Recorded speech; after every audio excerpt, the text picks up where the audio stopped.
to consolidate the Archon system.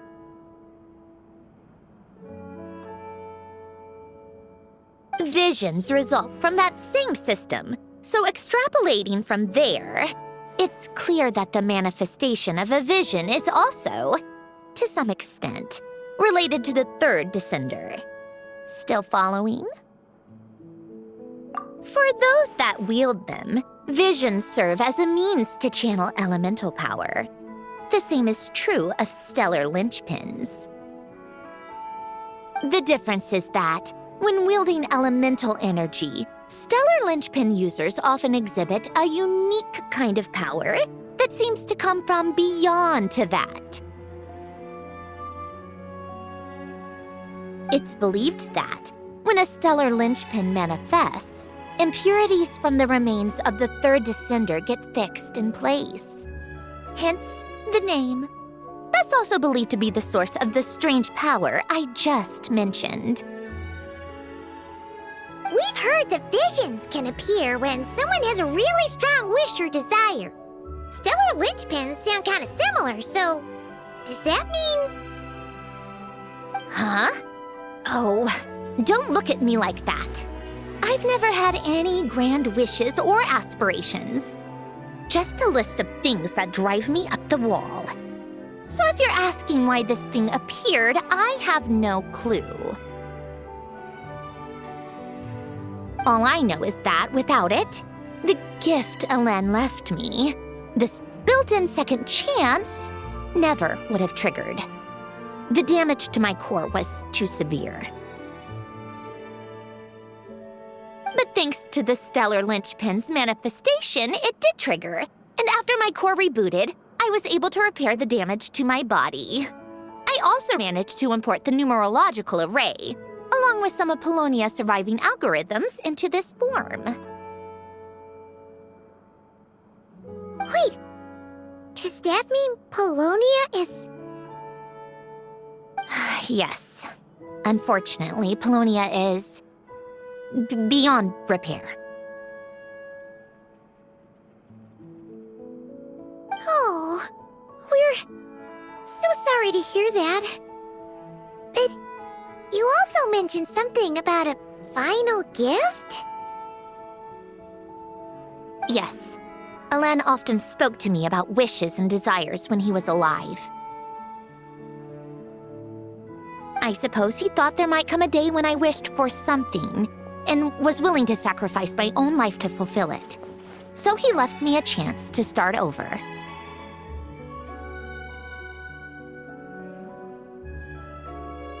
No, never. Elen once said I was his proudest masterpiece. That might sound boastful coming from me, but it's also an undeniable fact. After Elen died, I started studying how Polonia and I worked. Polonia is essentially a computational machine, so it wasn't difficult to figure out the mechanical principles there. But when it came to my own structure, that's when Elen, the Lord Artificer's true greatness, struck me once again. I attempted to imitate it when I created Catherine, but in the end, she turned out to be nothing more than a superficial replica. What? But his creation skill, Catherine, is super impressive. We were shocked when we first found out she was a puppet. No, she's nothing compared to what Elen was able to create. Some of the mechanical principles of my own core are still a complete mystery to me. Keeping that gift hidden wasn't even a challenge for him.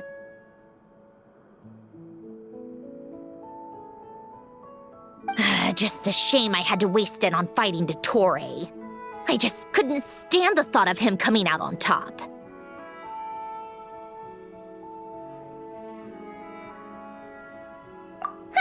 If you put it that way, the world owes me a whole lot then, doesn't it? Wait, but all this still doesn't explain what you're doing here.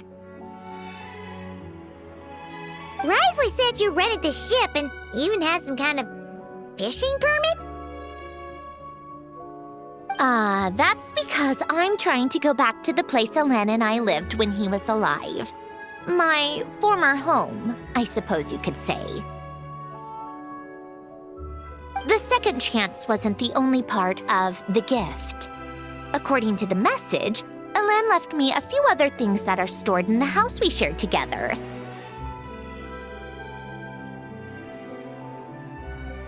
I'm hoping that whatever he left me can help fix certain anomalies in my rebooted core, and help me understand why I received a stellar linchpin in the first place. Okay, so go back then. What does that have to do with fishing?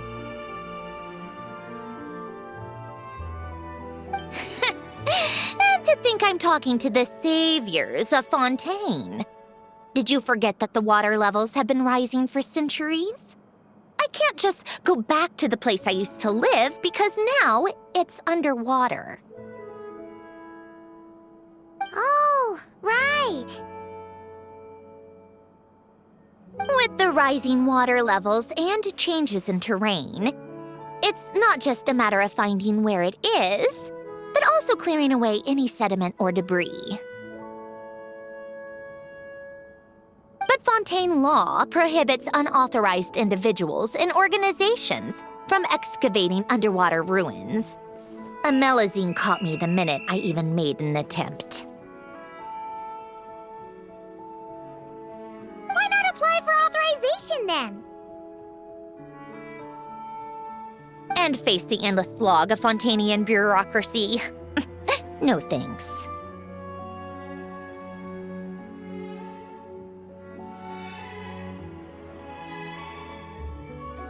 Besides, I'm a Fatui harbinger. The diplomatic implications alone would be enough to give the gestionnaires at the Palais Mermonia a headache. A fishing permit, on the other hand, isn't difficult to obtain at all. Minimal paperwork required, and under the name Guillotin, the application was a cinch. So you're exploiting a legal loophole? Am I?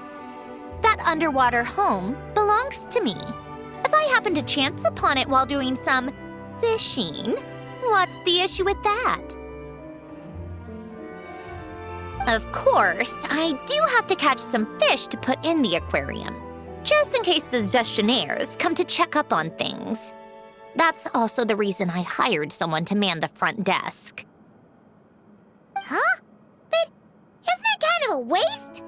He went to all the trouble of getting a business license and rented out this giant ship. Just for show? If you want to run an aquarium that bad, be my guest. Use the facilities however you want. I'm certainly not going to stop you. All I want is to go back home and see what other gifts Alen wanted me to inherit. Hold on. Enough about me. What are you two even doing here?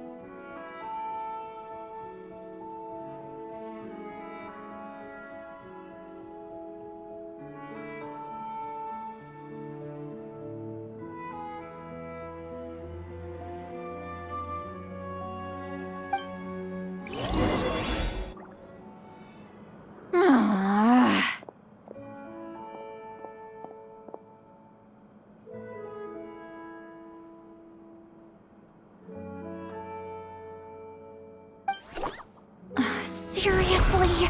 They've been in there forever. The reaction when they saw each other was strange, to say the least. They're lucky I was nice enough to leave the room and give them some space. Back in the Masters of the Nightwind, I'm the one who gets to kick people out.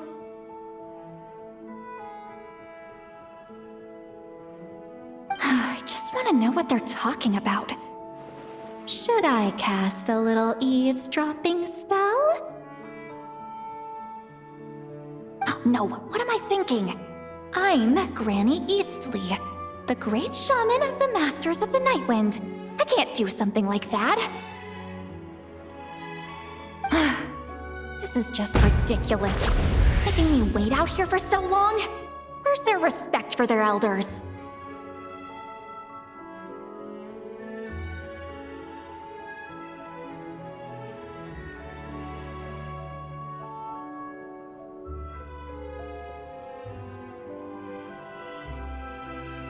Oh, here they are. Were you back there arguing or something? What took you so long?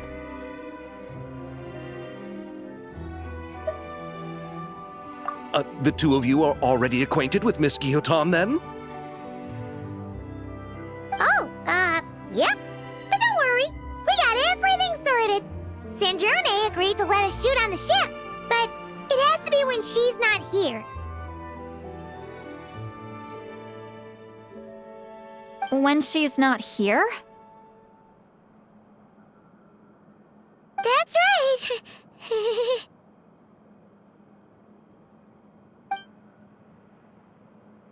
You'll excuse me if I didn't exactly ask for this little reunion. I wasn't planning on seeing anyone. Like I said, my core is severely damaged. Even with the gift, there are anomalies that are making things unstable. I don't even know if I can continue to function without issues.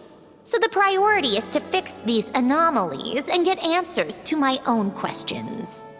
Then, I can see the people that need seeing. Anyway, just let Sandrone know when you plan to film Xavier, and she'll, steer clear. I do hope I'm not causing Miss Guillotin too much trouble. No! She just wants to keep a low profile for her own, complicated reasons. She doesn't want anyone else to know she's here.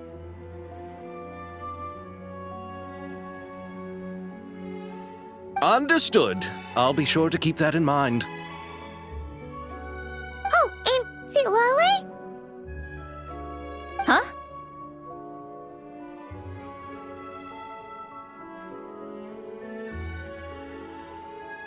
You mean Miss Guillotin? What does she want? Oh, please don't let it be about the pajamas.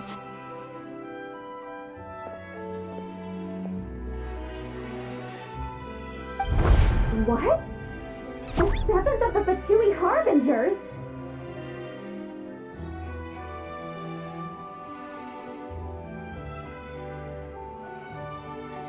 Why are you telling me all this? I asked the Traveler about you, and I've decided it's best to be open in this instance. I can understand if you would rather not work for a Harbinger. Regardless, the room on the ship is yours to keep. You're an acquaintance of the Traveler, and I plan to honor that. Wait, she's actually nice?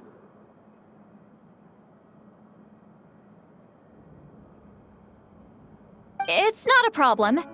The captain also worked for the Fatui, and he helped Natlan a great deal.